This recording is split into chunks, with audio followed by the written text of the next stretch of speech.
গতকালকে আপনাদের বাংলাদেশ সময় যখন দুপুর 12টা, আমাদের তখন এখানে আপনাদের এখানে যখন দুপুর রাত 12টা, আমার এখানে তখন দুপুর 1টা বাজে। তো আমার 1টায় আপনার 12টা বাজে। আমি আপনাদের দুপুর 12টায় সম্ভবত কাছাকাছি একটা সময় সব শেষ আপনার করেছিলাম, লাইভ করেছিলাম। তারপরে ঘুমাতে গিয়েছি, পরিস্থিতি দেখলাম, বুঝা যেটুকু বুঝলাম তারপরে ঘুমাইতে গেলাম। ঘুম থেকে উঠা কিছুক্ষণ আগে লম্বা একটা ঘুম দিয়েছিলাম, উঠা নাস্তা টাস্তা করলাম। উঠা তারপরে চিন্তা করলাম যে আমাদের অনেক শুভাকাঙ্ক্ষী আছেন, তারা অনেক হতাশায় আছেন, তাদের জন্য কিছু কথা বলা দরকার।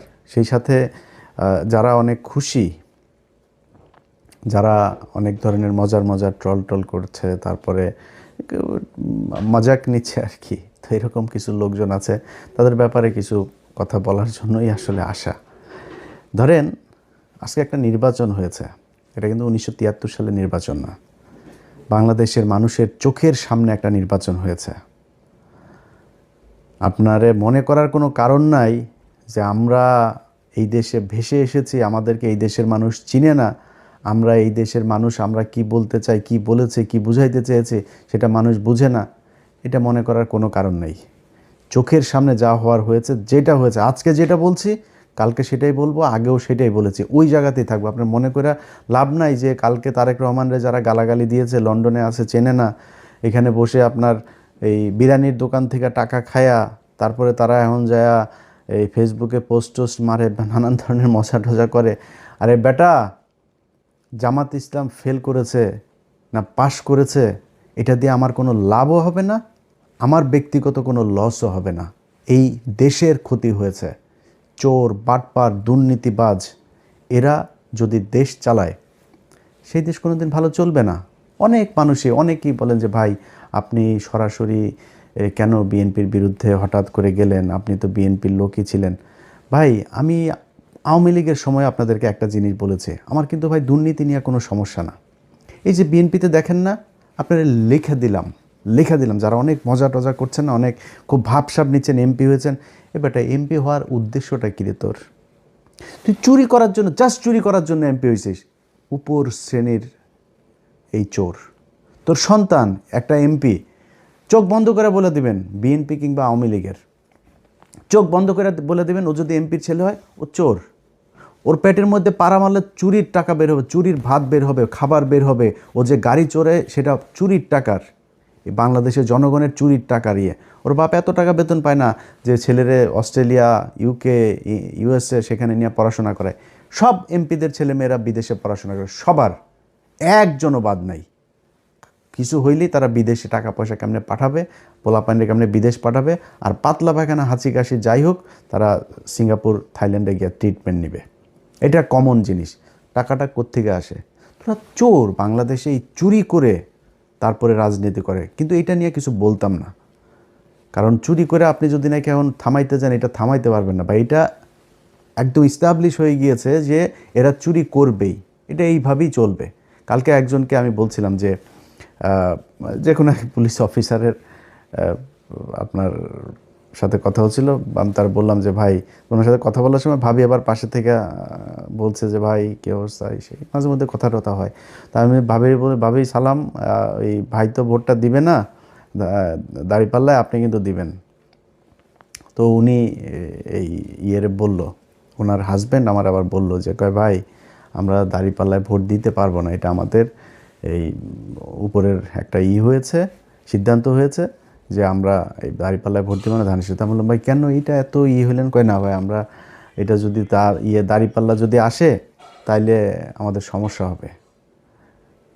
মানে বুঝছেন তো, ওই ঘুষ খাবে, ওইটা ও একদম এই মাইন্ডের ভিতরে, মাথার ভিতরে ঢুকিয়ে রেখেছে যে ও ঘুষ খাইয়েই মরবে, ওর ঘুষ দিয়েই চলতে হবে, ও সৎ হবে, এই চিন্তাভাবনা ওর মাথার ভেতরে নাই। এর নাকি তার আরও ঊর্ধ্বতন কিছু অফিসার সহ নাকি তারা এই করেছে, না জামাত ইসলামরা আসতে দেওয়া যাবে না। এই হয়েছে গিয়া মানে বাংলাদেশের অবস্থা। এই জায়গা থেকে আপনি রাতারাতি চলে আসবেন, এটা সম্ভব না। এরা করে, আরে বাবারে বিএনপি এসেছে, বিএনপি, তোর সমস্যা কি? তোর লাভটা কি? ধান্দাবাজি করবি, এখানে বসে বিরিয়ানির দোকান থেকে টাকা খাইতি, এখন ওইখানে যায় বাংলাদেশে যায় 5 স্টার হোটেল, ওই যারা টেম্পু টেম্পু থেকে টাকা টুকা উঠাবে ওদের কাছ থেকে তোরা চান্দা নিয়ে খাবি। এটাই তো একটা টেলিভিশনে যায় না বসবি, এরপরে ওইখান থেকে বসে বসে তারপরে ধান্দাবাজি করবি বিভিন্ন জায়গায়। তোর এই যে এমপির কাছে যে এলাকার পোলাপান যে যায় টাকা পয়সাগুলি দেয়, এটা কিসের টাকা? যে ভিক্ষা করে ওর টাকাও তোদের পেটে যায়। এই যে এমপিদের পোলাপান যারা আছিস, তোদের পেটের মধ্যে ভিক্ষা করে ফুটপাতে বসা ল্যাংড়া খোড়া যেসব মানুষ যাদেরকে আল্লাহ কোনো না কোনো কারণে প্রতিবন্ধী বানিয়েছেন, এরা হালাল ইনকাম করে।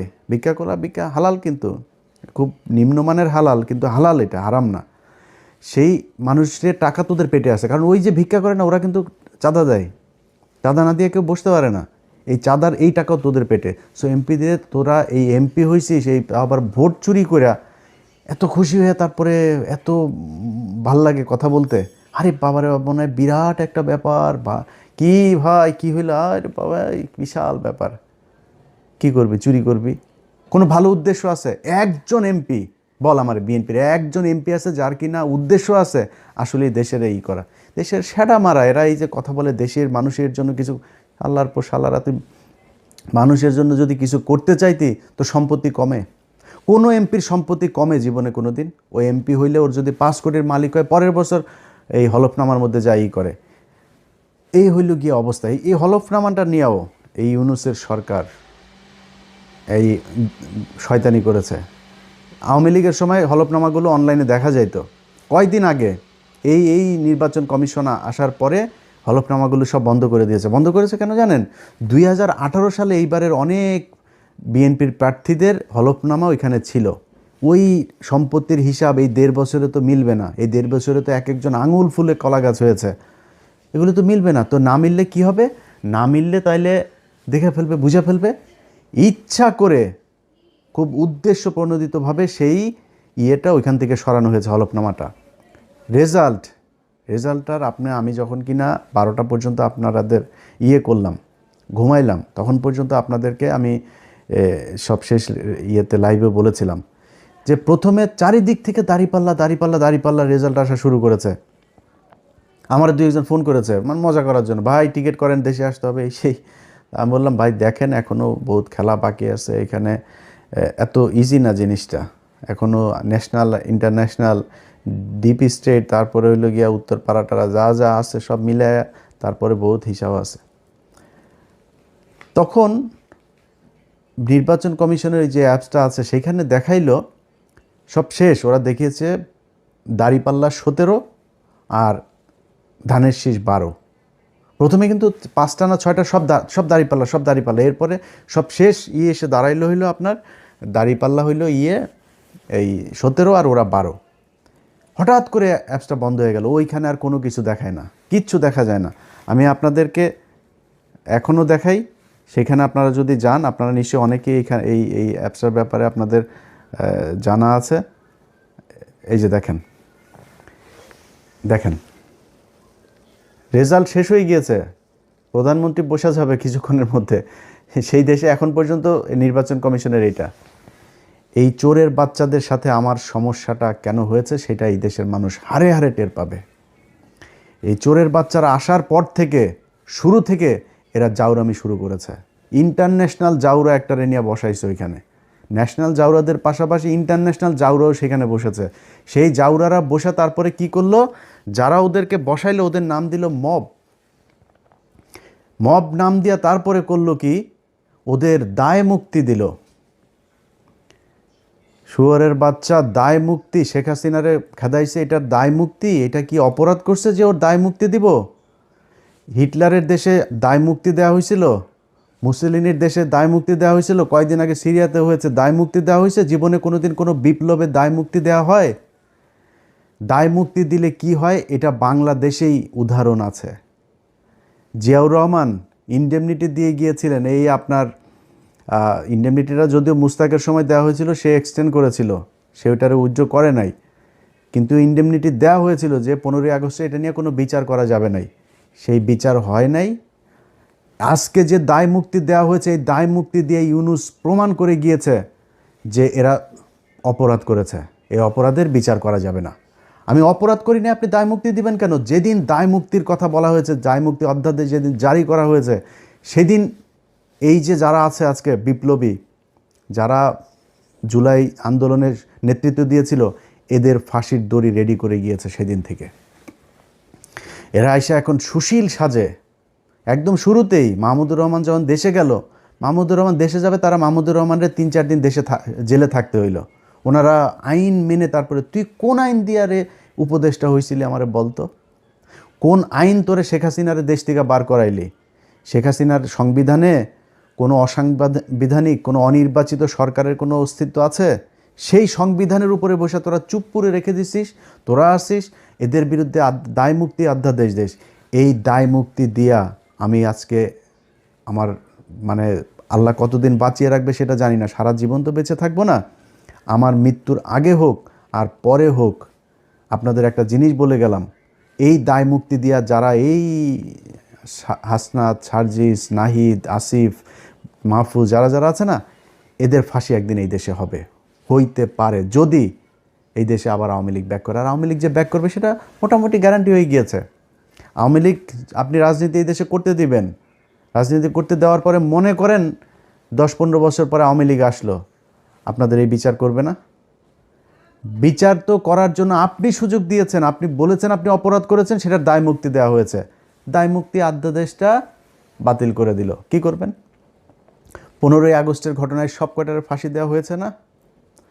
এই একই দায় মুক্তির অধ্যাদেশ করা হয়েছিল তো, তাই না? এই ইন্ডেমনিটি দিয়েই তাদের বাঁচিয়ে রাখা হয়েছিল, দেশ থেকে বের করে দেওয়া হয়েছিল। তারপরে জিয়াউর রহমান যদি সেই দিন এই বিপ্লবীদেরকে দেশে রেখে তারপরে যদি সরকার পরিচালনা করতো, সেই বিপ্লবী সরকার দিয়ে যদি পরিচালনা করতো, তাহলে জিয়াউর রহমানেরও মরতে হইতো না। জিয়াউর রহমান এই একই পাকনামি করে তারপরে তাদেরকে, মেজর ডালিম যিনি এখন বাইরে আছেন, যদি আধা ঘন্টা তার সাথে কথা বলেন, তাহলে 29.5 মিনিট জিয়াউর রহমানরে গালাগালি করে উনি। বিশাল ক্ষোভ তার, প্রচণ্ড ক্ষোভ, অনেক ঘৃণা আমার দেশের প্রতি। কারণ এই দেশ তারা বাঁচিয়ে গিয়েছেন, এই বীর যোদ্ধাদেরকে আমাদের দেশের মানুষ সম্মান করতে পারে নাই, এই জন্য আজকে দেশের এই অবস্থা। আপনারা এখন দাঁত কেলায়া তারপরে হাসেন, আরে বাবারে বাবারে বাবা, কত নির্লজ্জ হইলে একটা মানুষ। আরে বেটা, মানুষ জানে না আমরা কারা, আমরা কি কথা বলি আমরা জানি না। তো একজন আমার একটু আগে বলতেছে যে ভাই, আপনি বিএনপির বিরুদ্ধে একদম এইভাবে অলওয়ে কেন গেলেন?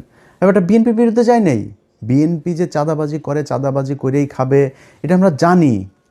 আমি আওয়ামী লীগ আমলে বলেছি এই কথা, যে বিএনপি যদি 15 বছর সুযোগ পায়, তাহলে আওয়ামী লীগের চেয়েও ভয়ঙ্কর অবস্থা ধারণ করবে দুর্নীতির দিকটা। খালি জিয়া পরিবারের প্রতি সম্মানটা কেন? জিয়া পরিবারের প্রতি সম্মান একটাই কারণ, সেটা হচ্ছে যে ভারতের বেলায় তারা এই ভারত তার বাবাকে মেরেছে, ভারত তার মাকে মেরেছে, হইতে পারে এই ভারতের হাতে তারও মৃত্যু হবে।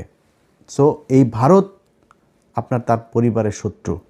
পারিবারিকভাবে তারা ভারতের বিরুদ্ধে সবসময় অবস্থান নিয়েছে, তাদের ভিতরে একটা দেশপ্রেম আছে, যেই কারণে আমরা এদের প্রতি একটা আমাদের সফট কর্নার আছে, তাদের প্রতি একটা সম্মান আছে।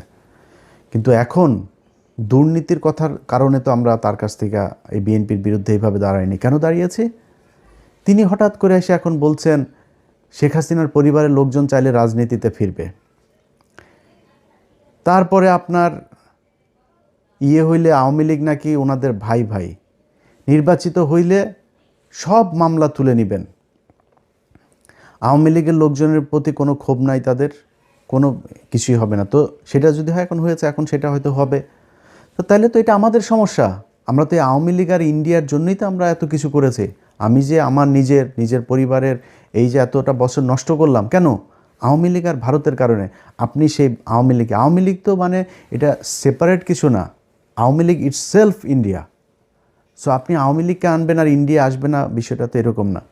যেই কারণে আপনাদের পক্ষে থাকার কোনো সুযোগ ছিল না, এবং আজকে নাই, এইখান থেকে ফিরে না আসলে সামনেও থাকবো না। আপনার মনে করার কোনো কারণ নাই যে ওই বিরানি আলমদের মতন 5 বছর আগে বলবো যে তারেক রহমান লন্ডনে কে যেন ওই যে ভাবসাব নিয়ে কথা বলছে না ওরা, এখন তারেক রহমানের পা চাটে।